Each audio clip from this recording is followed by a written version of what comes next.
Today on CCX News, an Osseo woman is headed to court, with prosecutors saying she stole thousands of dollars from a Maple Grove school group. 43-year-old Emily McMullen has been charged with felony theft by swindle. Detectives say she stole more than $180,000 from the Elm Creek Elementary parent-teacher organization. She got access to their bank account as treasurer in 2016 and took money from the account until it overdrafted last year. She told the PTO she was borrowing money to keep afloat at home. According to investigators, she used the money to pay her mortgage, buy takeout from restaurants, and pay other bills. A Brooklyn Park neighborhood may have heard gunshots last Friday night. It turns out police found evidence and gathered an unusual reason. Joseph Capps is charged with one count of felony reckless discharge of a weapon within city limits. When police arrived, they encountered a shirtless man, later identified as Capps. According to the criminal complaint, Capps told police he shot his firearm in his backyard to kill a possum. Police located the dead animal. A search warrant also located 2 guns on top of a safe in his home. It is illegal to fire a weapon within city limits except in self-defense. Early voting for the general election starts on Friday. Early voting runs right up until the day before Election Day on November 5th. Tuesday is National Voter Registration Day, and one area group is focusing their efforts on the next generation. Reporter Emily Haugen explains how. Are you guys registered to vote? In a crowded Armstrong High School hallway, Registered to vote? Nancy Innermill and her fellow volunteers vie for the students' attention. We need to let them know there's an opportunity for you if you pay attention to what's going on here. Take a picture of the QR code, which is on that poster. Innermill is part of the League of Women Voters. Register to vote. They're a nonpartisan group that works to bring more people to the polls. If we have people that are prepared to vote, they have it in their mindset, that's democracy. And here at Armstrong, I can vote. Let's do it. Are you registered? is the next generation of voters. I will vote. Like Ari White, who just turned 18. I'm super excited. I definitely have been doing a lot of research on both of our candidates. She hopes her friends get registered too. Voting is a privilege and an awesome right that we have here in America. Hello. Robbinsdale Superintendent Terry Stallo stopped by to see the action too. She said the turnout's been exciting. We want to empower them to be prepared so that they know their voice matters. Because after all, they're our future. Bring your friends. In Plymouth, Emily Haugen, CCX News. Pumpkin lattes and apple picking, just 2 familiar fall occurrences. Another, poring over budgets. Maple Grove approved a preliminary budget this week. It calls for the hire of 6 new full-time employees, including the hire of a deputy police chief. The city's tax levy is proposed to go up nearly 7%.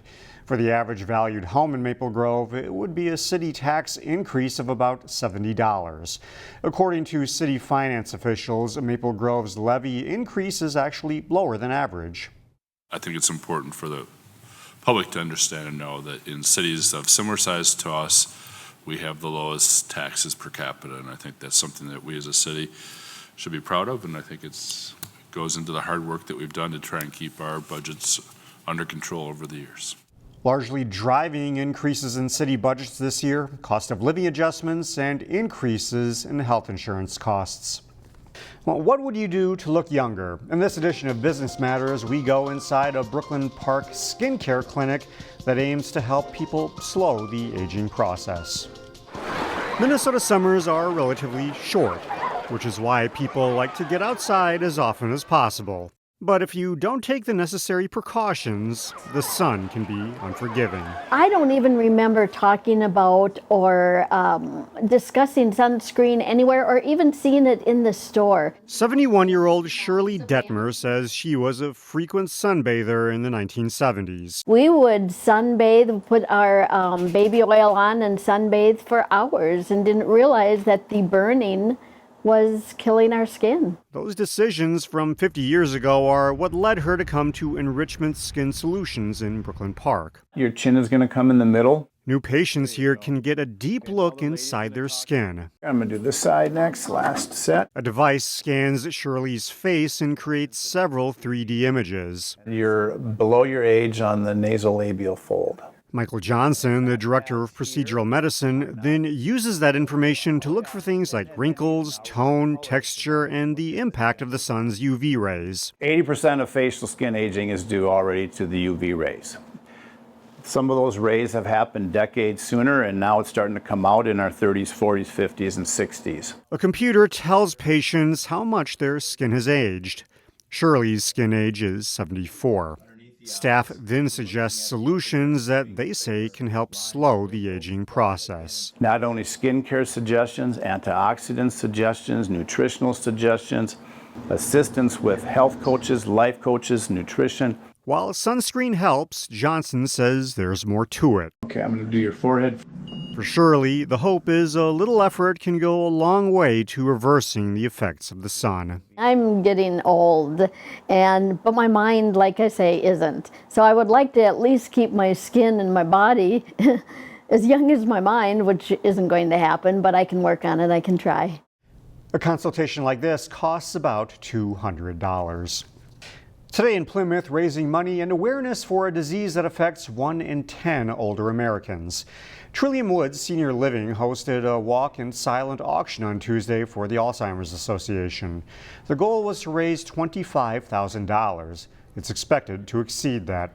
For Bob Ingram, the cause is personal. His wife Lucy was diagnosed with the disease nearly 10 years ago. Alzheimer's is a bad disease. It just changes your personality, and you're no longer the same person after a while. Today's event at Trillium Woods is a precursor to the larger Walk to End Alzheimer's held on Saturday, starting at Target Field.